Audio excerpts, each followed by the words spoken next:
mula Luzon, Visayas at Mindanao. Laging una ka sa mga issue at impormasyon sa mas pinalakas na unang balita.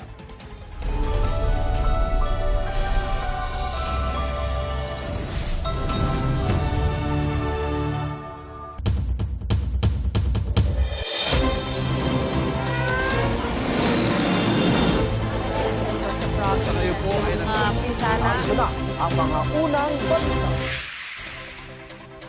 Extra challenge ang pag-commute ngayong rush hour na sinasabayan pa ng maulang panahon. Mula sa Antipolo, Rizal, may unang balita live si EJ Gomez. EJ? Susan, kanya-kanyang diskarte na nga sa pag-commute ang ilang kapuso natin dito sa Antipolo. Mas mahirap daw kasing bumiyahe ngayong maulan at rush hour na, kaya ang ilan sa kanila nakikipag-unahan sa pagsakay para di malate sa kanilang trabaho o eskwela.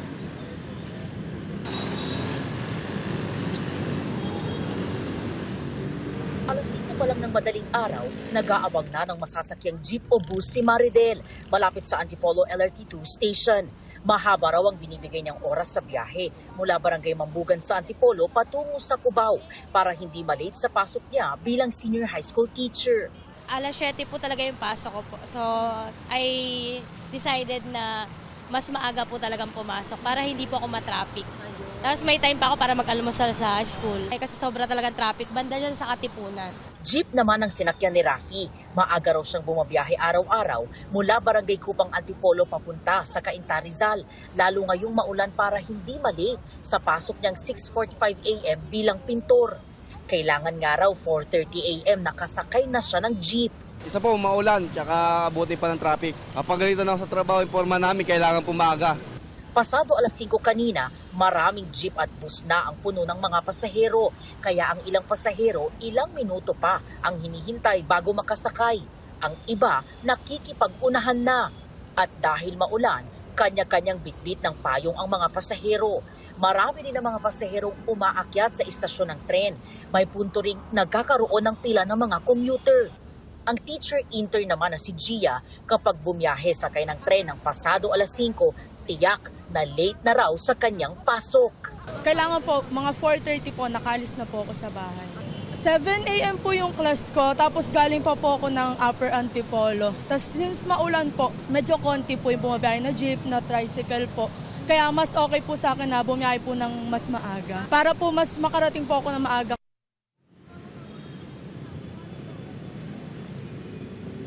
Susan, sa mga puntong ito, mas marami na o mas dagsana yung mga kapuso nating umaakyat nitong istasyon ng Antipolo, no? LRT2 yan. Tapos dito naman, nakikita natin, medyo nagkakaroon na ng traffic, no? Dahil itong dalawang linya ng kalsada mula rito sa aming kinatatayuan, maraming jeep, minibus, bus at may tricycle din at mga rider, no, na nagbababa ng kanilang mga pasahero.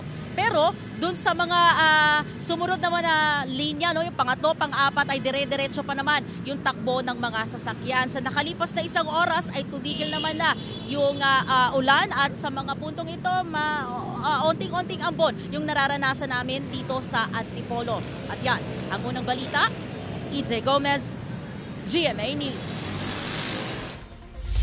Inirereklamo ng ilang motorista ang takaw disgrasya ng mga lubak sa kalsada kasunod ng ilang araw na pag-ulan. Live mula sa Valenzuela, may unang balita si Gabriel Gonzalez. Gabriel? Susan, isa marahil sa kalbaryo ng mga motorista pagkatapos ng mga pagbaha ang mga lubak o pothole sa kalsada. Sa halip kasi na maging maayos ang biyahe, ay perwisyo ang dulot nito sa mga motorista.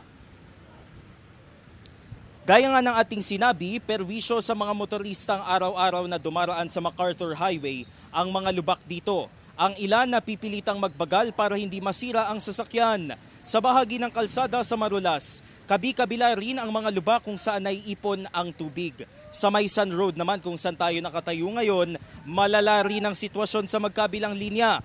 Isa ito sa mga dinaraanan ng malalaking truck papuntang Paso de Blas o Malinta. Ang ilang lubak, tinapalan muna ng mga bato para kahit paano ay mapadali ang biyahe ng mga motorista. Kapansin-pansin na nagtatraffic sa lugar dahil sa dami ng potholes. Ang ilang motorista inis na sa sitwasyon ng ilang kalsada sa lungsod.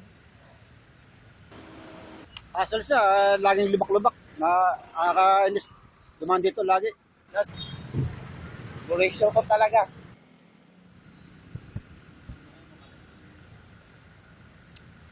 Susan, gaya ng nakikita ninyo sa aking likuran ay nagsasagawa ngayon ng roadworks. Yung mga tauhan ng DPWH, katuwang din yung lokal na pamahalaan ng Valenzuela. Dahil dito sa aking kinatatayuan, papakita ko sa inyo, no, malalalim yung mga lubak dito. Kaya yung mga motorista na ating mga napansin dito, talagang umiiwas na lang sila o kaya ay talagang nagbabagal sila para hindi sila masyadong maapektuhan doon sa mga lubak. Itong mga lubak din kasi na ito ngayon na ating nakikita ay napupuno ng tubig dahil umaambon-ambon dito sa ating kinalalagyan. So malaking perwisyo talaga sa mga motorista yung mga lubak dito sa Maysan Road na isa sa mga major thoroughfare dito sa Valenzuela. Susan, yan muna ang latest mula rito sa lungsod ng Valenzuela.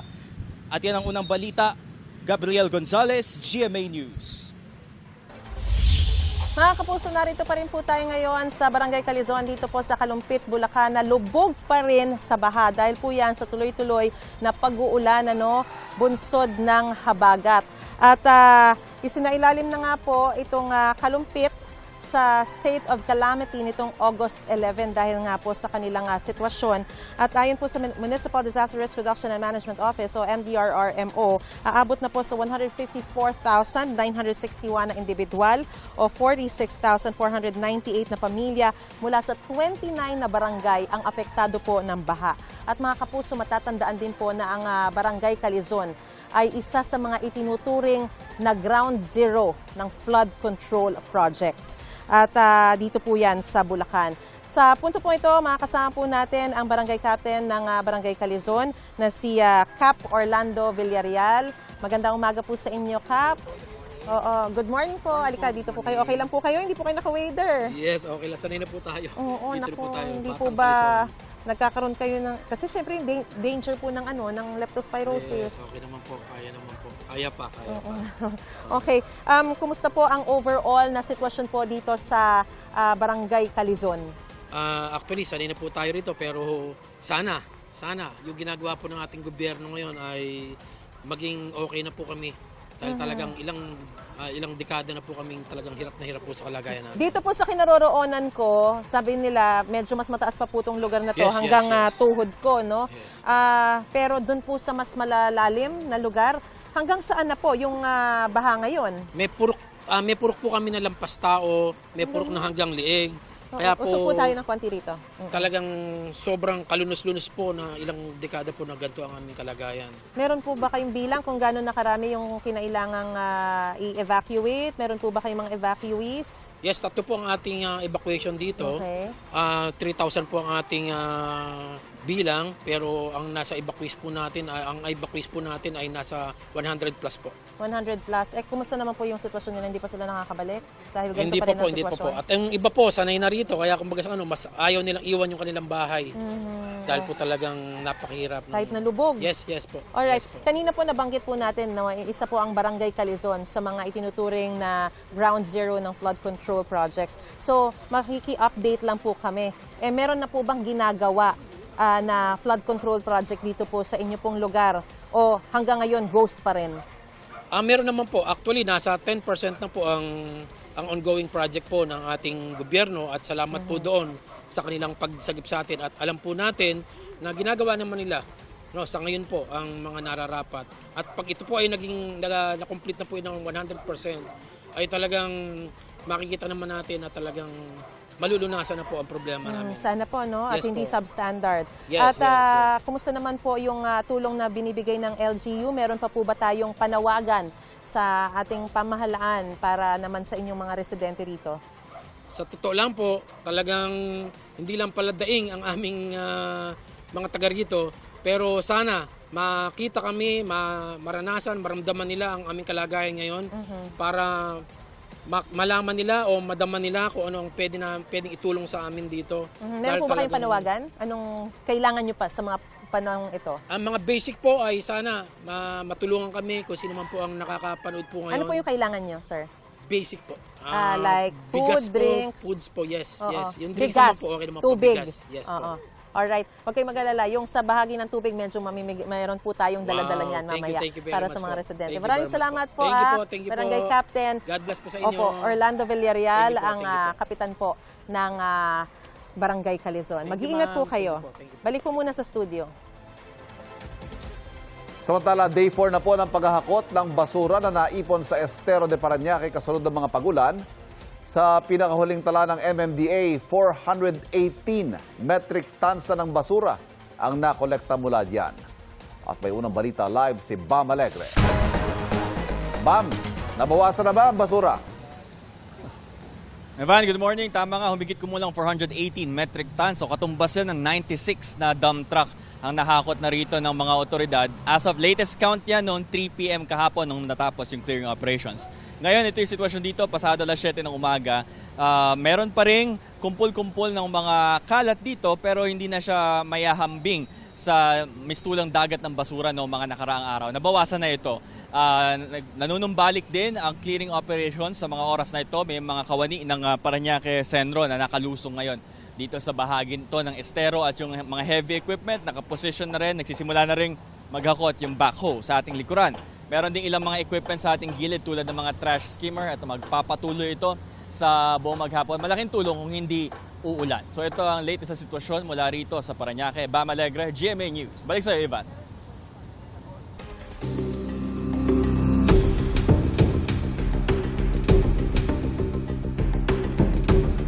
Sa impeachment trial ni Vice President Sara Duterte kahapon, sinabi ni COA State Auditor Sailin Del Campo na maring tanggapin ang acknowledgement receipts mula sa confidential funds.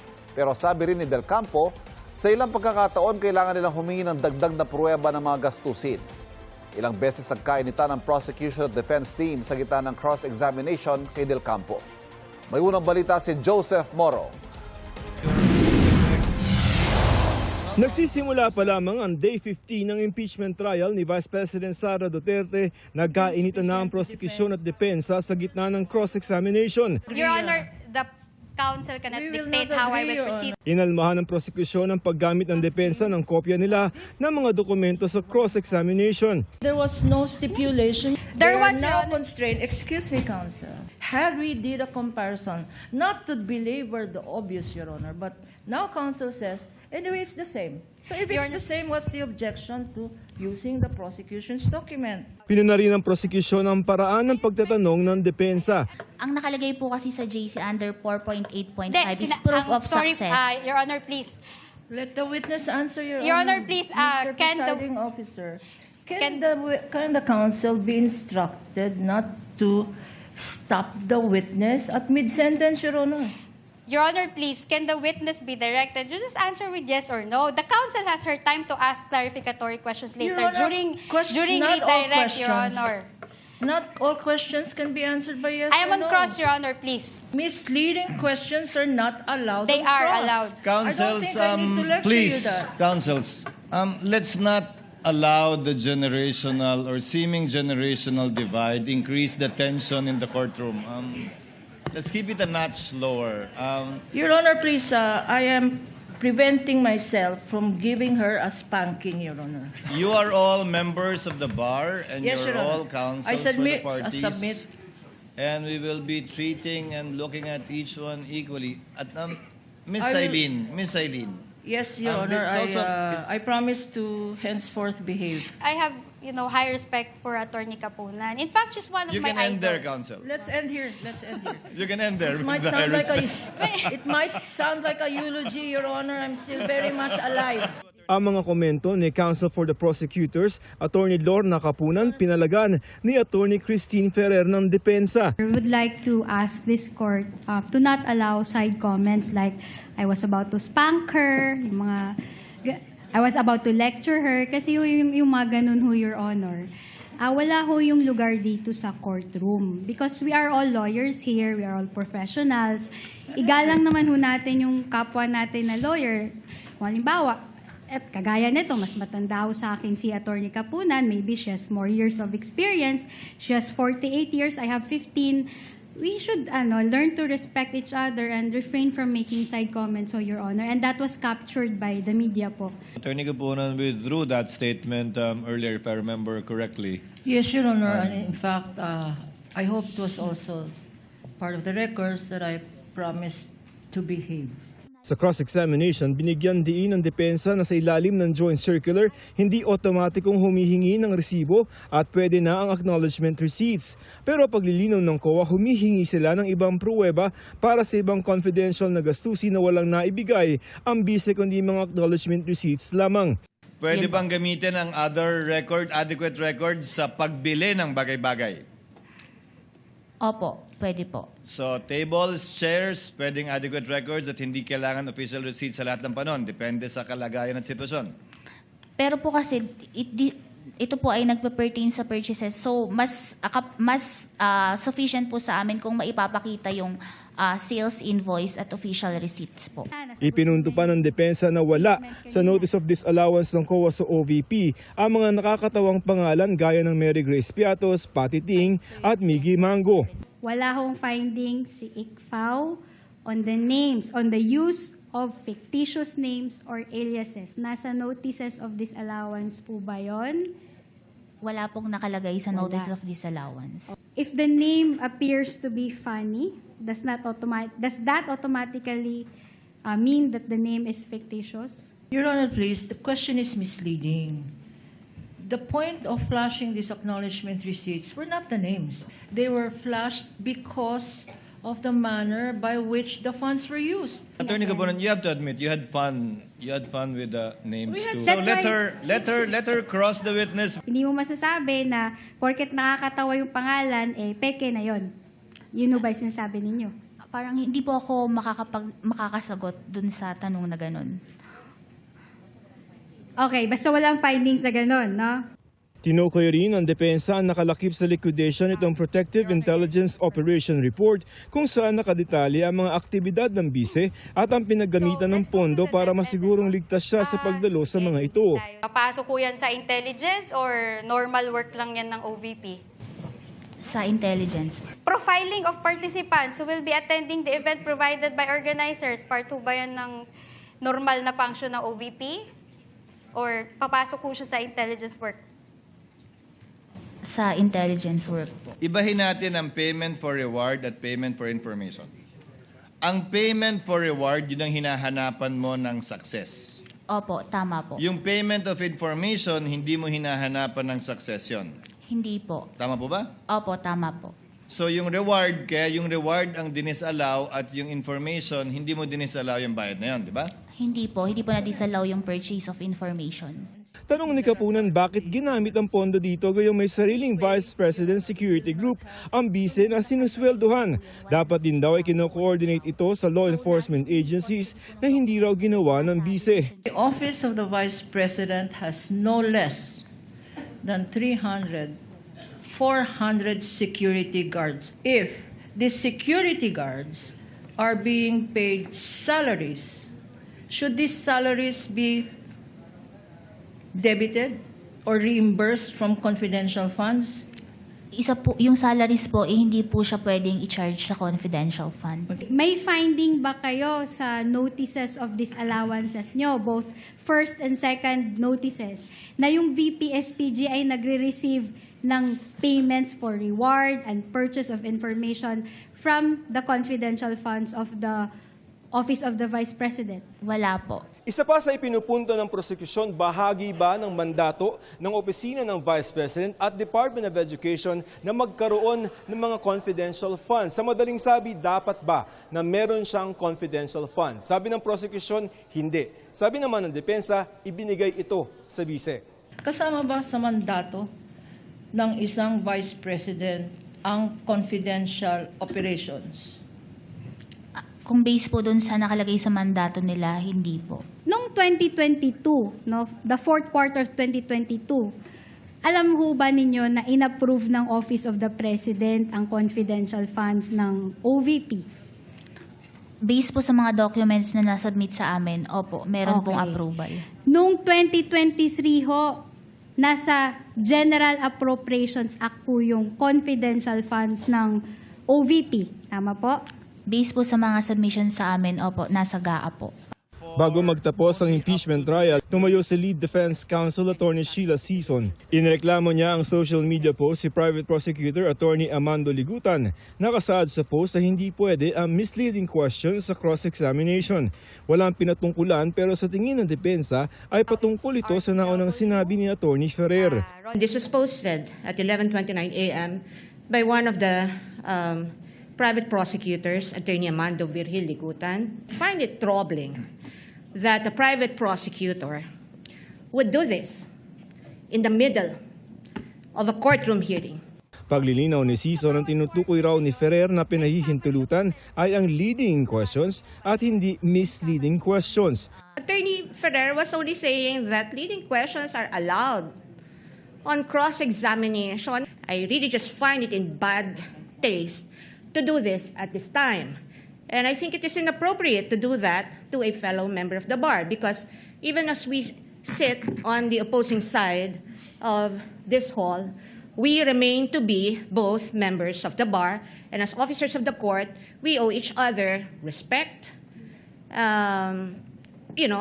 politeness, or even kindness. Naroon si Attorney Ligutan pero sa susunod na trial na lamang daw siya pasasagutin.